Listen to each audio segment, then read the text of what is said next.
Justin. Welcome to a new edition of Wicked World Wrestling. And today's topic is the positive and negative effects of NXT, mostly in relation to one, as a whole, and two, as being a part of the package of the network, and the fact that they use it to promote as a key promotional material for the network still. Now again, we can probably do about, and probably will do about, expanded topics on a lot of these issues, but what we're going to do for this first episode discussing NXT is we're pretty much going to go through a lot of these points and just really give a quick sort of first impression and introduction to the topics. Yeah, kind of just hit the key bullet points, give a little bit about about whether it's a pro or a con, or a pro and a con, basically. Yeah. Of it. And first off, well, it being on the network, it means a lot of pre-exposure for a lot of talent, and this is a good thing and a bad thing because of the fact that, well, when you actually do bring them up on the main roster, you kind of kill the momentum of the big, hey, look, here's somebody new, because everybody who has the network already knows. It's a pro because you get to use that platform to see what works and what doesn't. Yeah. Basically. But I think sometimes that what works and what doesn't is very misleading. Adam Rose worked in the NXT arena. He didn't work in the main crowd in front of 30,000 people. Well, yes, and that's the another one of the points that I was going to hit on, which is, well, the crowd down in NXT doesn't really matter, but it does. And the reason for it is, well, look at the Wise got over. Yeah. And then they come up on the main roster, and look at how over they are now. Rusev. And Rusev's the same way. It does work, and it doesn't. They take that as it's a pool sampling of how people will react. Yeah. But you're right. It is a pool sampling. It's a small pool. Now, when you bring them up to the main roster, you really have to either be fully behind them, which, well, look, Vince wasn't fully behind bringing up Bo Dallas or Adam Rose. Or Paige. Yeah. Paige, they just sort of, she really has no gimmick. She just sort of that's the big problem. Yeah, that's the big problem with Paige. She doesn't have much of a gimmick, and the other big problem with Paige is, one of the biggest problems with NXT is you have this whole what do they call it? The whole facility? Performance center. Yeah, you have the whole performance center that is built to promote and build new talent, mostly from basically unknowns. Yeah. You know. And you have all these legends going down there, talking with the kids, and this and that and the other thing, but you don't really utilize them to help and by them I mean legends, to help all these new kids learn how to do things like do a proper promo, especially without having it written for you. Well, the one exception to that would be, I believe, the work that Dusty Rhodes put in with Bray Wyatt, from what I've heard of. But I have seen some quotes floated around from some various Facebook pages and whatever. So I'm not 100% sure of the accuracy or the legitimacy of these quotes.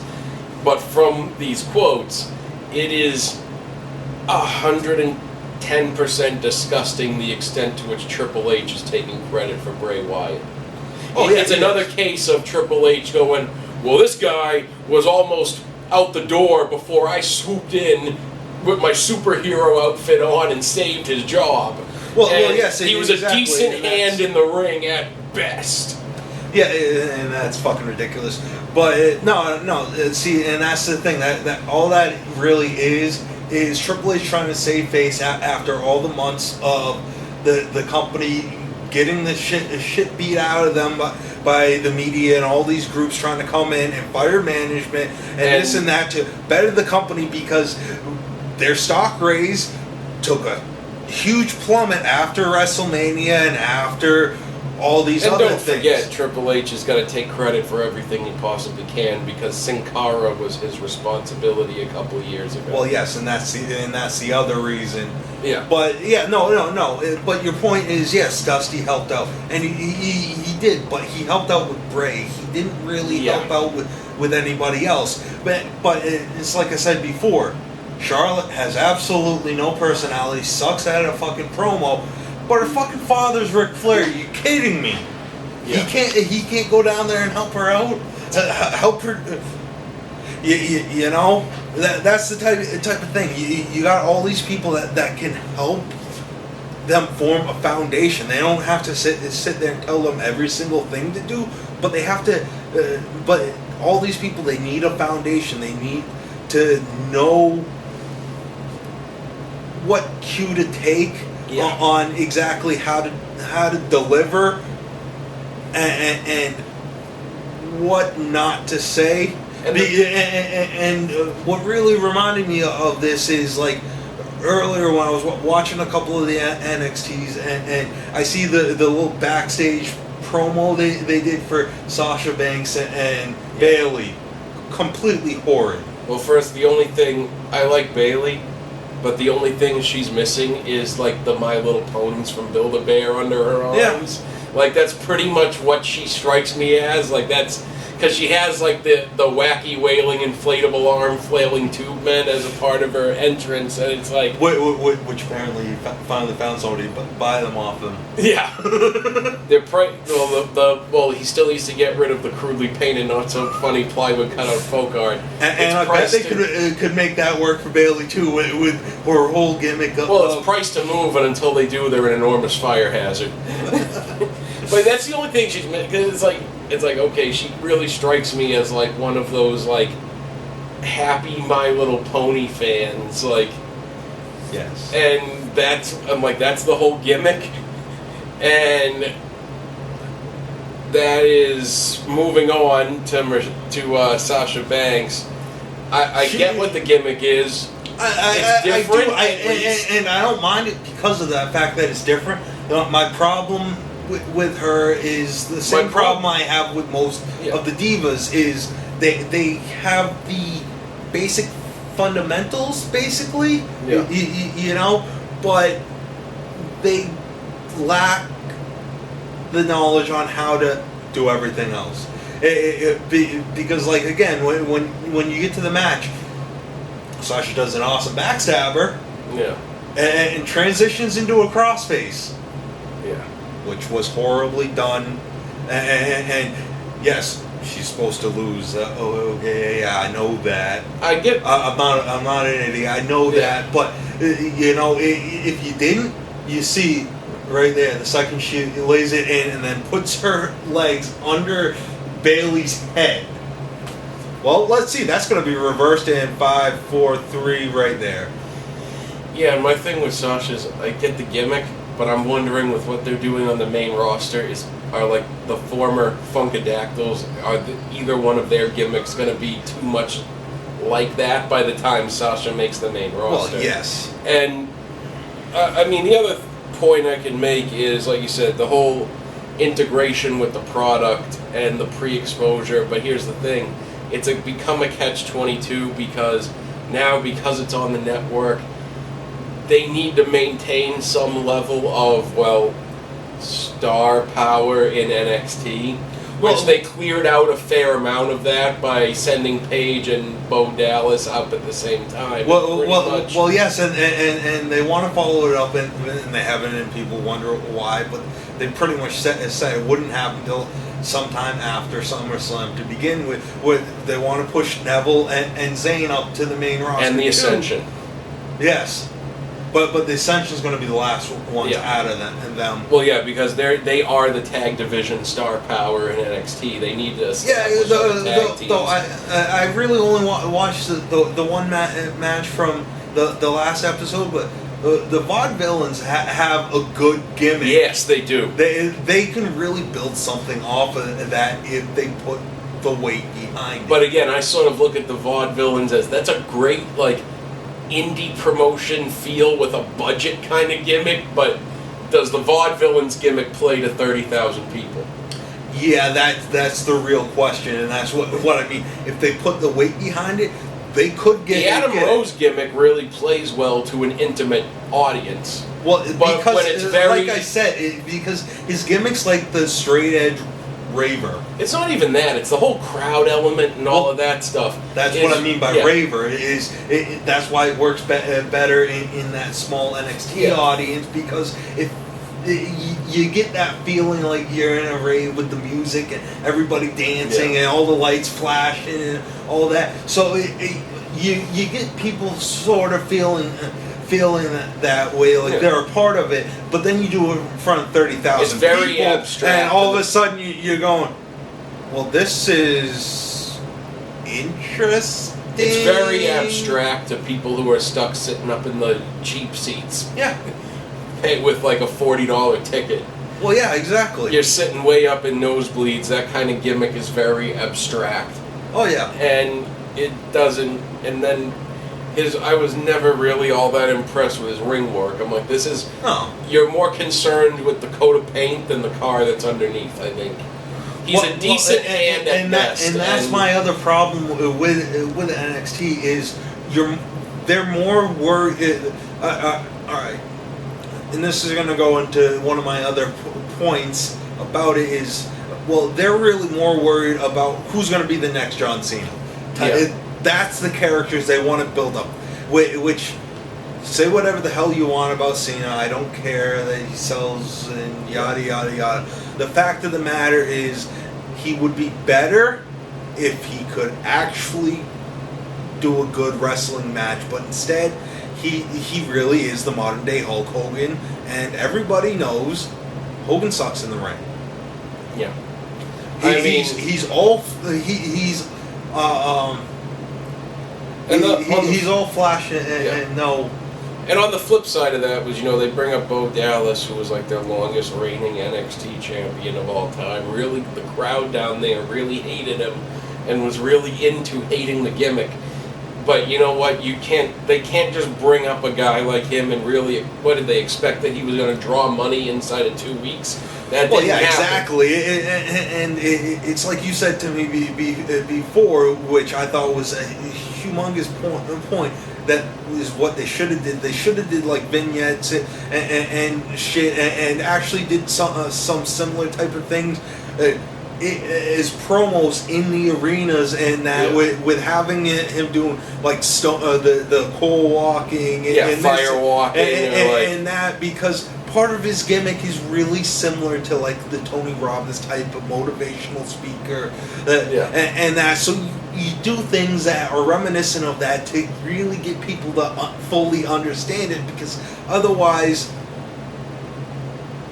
he doesn't have the sizzle to back up everything you're telling us we should be thinking about. That's like, can you imagine like something where it's like you had like this really like large person in a gym, and Dallas is the one coaching them, like trying to motivate this guy to finish his workout, going, I'm wanting for you more than you want you to succeed. Yeah. Like, that kind of stuff, I think, would have really set the gimmick up. And instead, you just got the promos that felt like commercials. Yeah. Which, again, they had some funny catchphrases within them, and they set up the character's attitude, but you really didn't get to see something like, a string of like how they brought in Dusty Rhodes in the late 80s with all the Common Man promos. Yeah. Well, yeah, exactly, and that's the thing, and that's one of the problems is is when you bring them up to the main roster, you really got to put that weight behind, because yes, people have seen them because of NXT and on the network and this and that. So some people are relatively familiar with them. So you don't really need to play off for them, but not every single person is.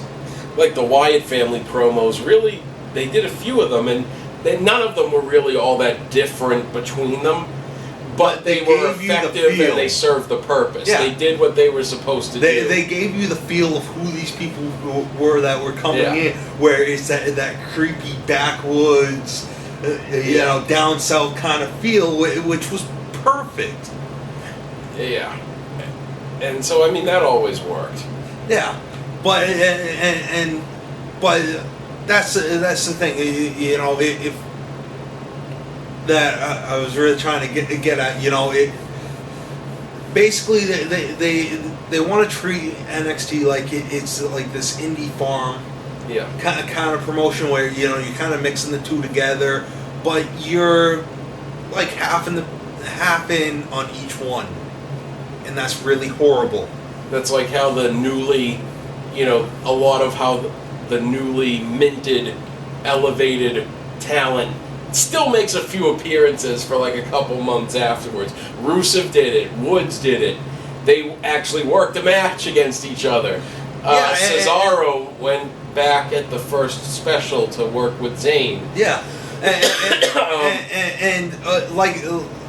like I said before, that is perfect if you're doing it as a special thing, like you did with Cesaro. The way you did it with Cesaro worked perfectly, because you had him go back there to basically end the rivalry he had when he left. Yeah.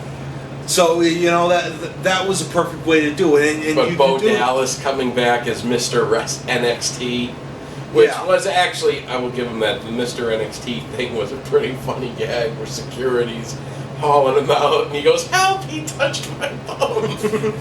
That was hilarious. I don't know what it is. It's like, some of that stuff is really funny, but then you put him on Raw, and a lot of it's just not funny. Yeah. Which I don't understand, and it seems like they have a lot of issues with a lot of these guys transitioning from NXT to the main roster. Because what people if you already watch NXT, you have to understand they're rebooting them when they debut on Raw, basically. Well, yeah, exactly. Which is why I said you really need to put the weight behind when you bump them up, because yes, the people that watch NXT knows them, but you're rebooting it for everybody else. Yeah, and that's really one of the most important things. And again, on your point of being half in by pushing them up and then pulling them back and this and that, like Xavier Woods. All right, he came up to just ultimately send Brodus packing out of the company, because that's really all you did before you kicked him back to NXT, and then you brought him back up to do this whole New Nation gimmick that you did about 30 seconds a promo for it about 3 times, and then canned the whole thing because it didn't work out. Yeah. But the promos are another thing. Like, I mean, probably some of the better promos, I would say. I know you have your own feelings about him. A lot of people have their own feelings about him. I actually like Tyler Breeze. I think he is probably the best worker who is working that kind of gimmick since Rick Martel. Again, I don't hate him as a worker. I hate the gimmick. I think it's just stupid because you want to be a model and this and that, and then you get in the ring, it doesn't translate well, and I don't think it'll translate well on the main roster when they eventually bump him up because of that factor. Everybody's just going to look at it and go, well, why the fuck are you being a wrestler if you don't want to get injured because you don't want to ruin your modeling career? But then just the music videos and all, like the selfies and everything. I mean, they can tweak it a little bit, but I do think they do have, like, he has that charisma with the character to really work it well. Oh yeah, he does. Will they give him good stuff to work with on the main roster when he gets there? flip a coin at this point. That's why I said he's a good worker, but I just hate the gimmick because of that fact that I don't think it'll translate well. Yeah. I think the other thing is I'm sort of wondering is like with the managers, and we can go on about managers, and that's again, another video. and that's another thing that I go back to the Performance Center, and you got all the legends coming down. Yeah. You can help bring people in and have them help train people on how to be managers and start them off in NXT managing some of the tag teams and shit. Like, in all honesty, they could bring somebody in to be the manager of the Vaudevillains. Yeah. And that would be a great starting point for a manager. I'd like to see them actually take people who have dedicated, like, mic performance potential and not just say, oh, well, we're going to turn a failed wrestler into or a failed diva into a manager. Like, well, here's a diva I mean. or a wrestler who really didn't seem to have a future in wrestling, but they were good on the mic, so we're keeping them as a manager. Can't you just find some people? Just look for people who can act. Again, that's what I said. They need to find some people. If they were bringing up managers this way 20, 30 years ago, guys like Paul Bearer and Bobby Heenan would have never made it into the business. Yeah. I mean, even though Heenan did wrestle first, he would be much more remembered as a manager than a wrestler. And with his, I don't think they would have ever let somebody like Heenan in the business nowadays with this kind of system. Well, yeah. With this kind of system, a guy like Paul Bearer would have never been able to just go down to the Performance Center and be like, I'd like to train to become a manager, please. Well, yeah, exactly. And that's something that I have always thought they really need to do. I mean, honestly, it's a mixed bag because you get people wanting to come in that just absolutely suck. Yeah. But you will find some people that are actually perfectly suited for it and will do amazing things with it. And that's really the thing that we got to get into. Oh, absolutely. Is seeing them pump out some. You don't need to bring in 10 different managers, but you should at least have about 2 of them down there at relatively any given time. But it shouldn't just be relegated to, oh, well, we don't think this diva has a future wrestling, so we're going to make her a manager. Yeah. They should actually try to find people who have that specific kind of talent. That's what I mean. Because then you can tweak that. Yeah, because you can work with them and find people that will be perfectly great. And another person that you forgot to mention was Heyman. Yeah.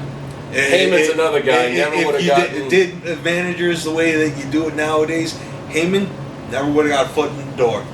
I mean, really, you could say... And granted, would yes, any he didn't famous manager would any famous manager have gotten into the business the way the business is set up nowadays? Because most of them came out of the territory system. Yeah.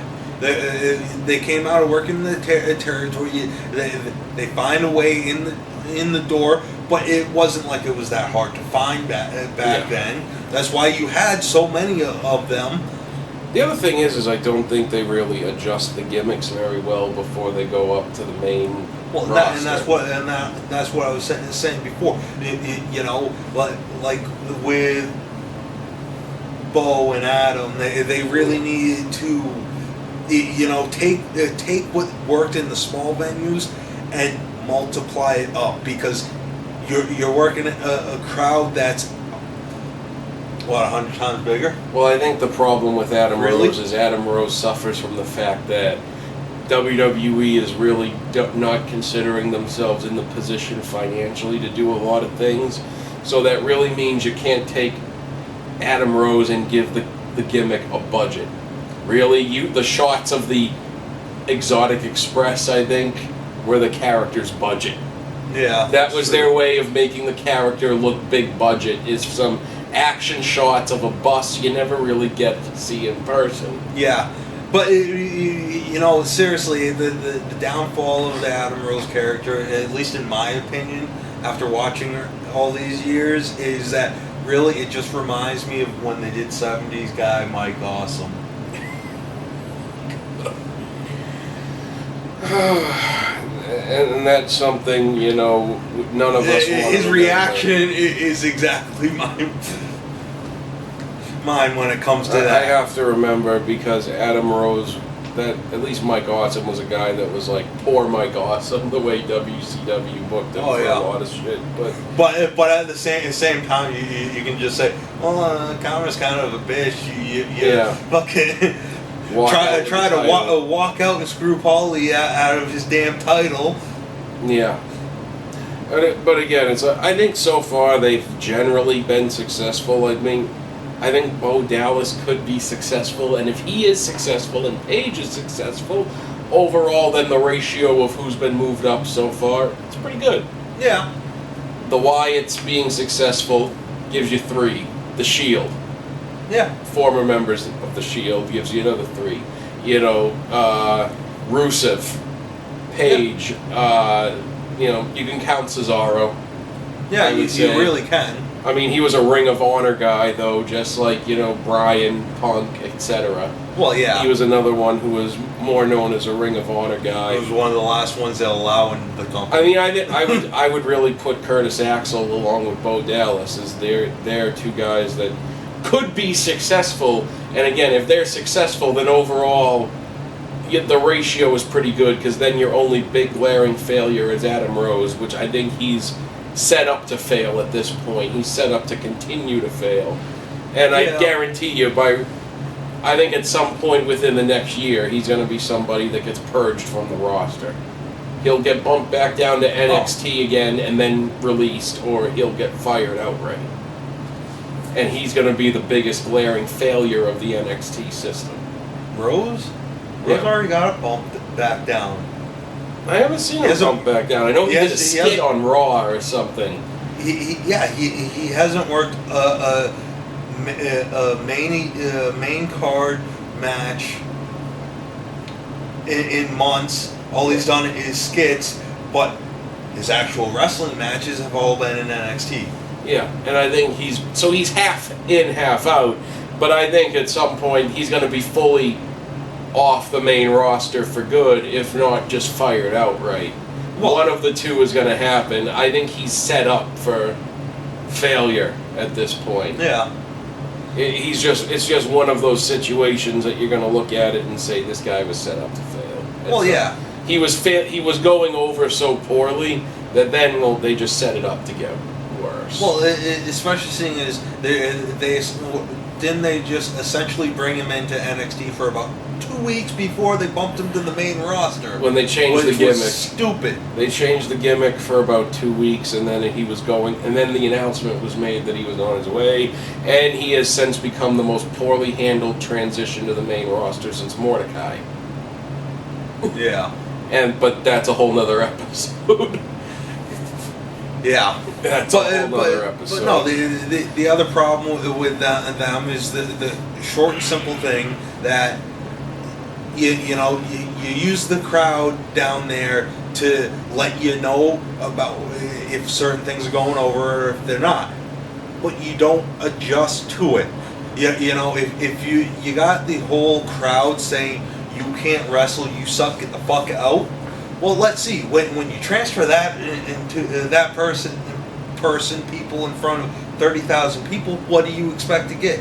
But hey, then again, at least the crowd's reacting. The excuse they've always used with Cena. Yeah. At least there's a reaction. The crowd can completely hate him, but they're reacting.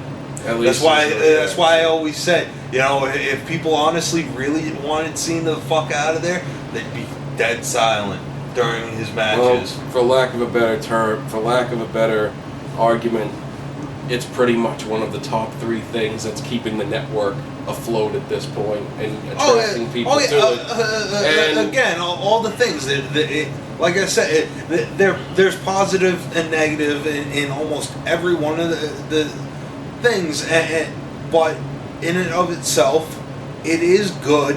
It's just it could be better, and to make the better talent like what they want to do by using it like a farm system is they need to fix these key little problems, which is And then we'll see how really what's gonna hold them back from all the potential talent they have that could be better. And then we'll see how it goes when Kenta and this new guy Kevin Steen show up, and we'll see how interesting it gets then. Yeah. But we could go on about NXT for another 2 hours, but we're not going to. We just wanted to, as an early episode, figure we're going to get our feet wet with NXT and give you all a quick first impression of where we both kind of stand on it. And we both do like it overall, but there's still a lot of debate to be had about how everything is done with NXT as a brand and as a product. Yeah. And we'll get more into that, but we will see you guys later with some upcoming episodes, as we will be discussing / reviewing the documentary portion of Ladies and Gentlemen, My Name is Paul Heyman, and we will also be having an episode, another editorial similar to this, where we're going to be asking the question, is WWE seriously trying to bring managers back finally? Until next time. Which is a debatable point. But until next time. Bye, everybody.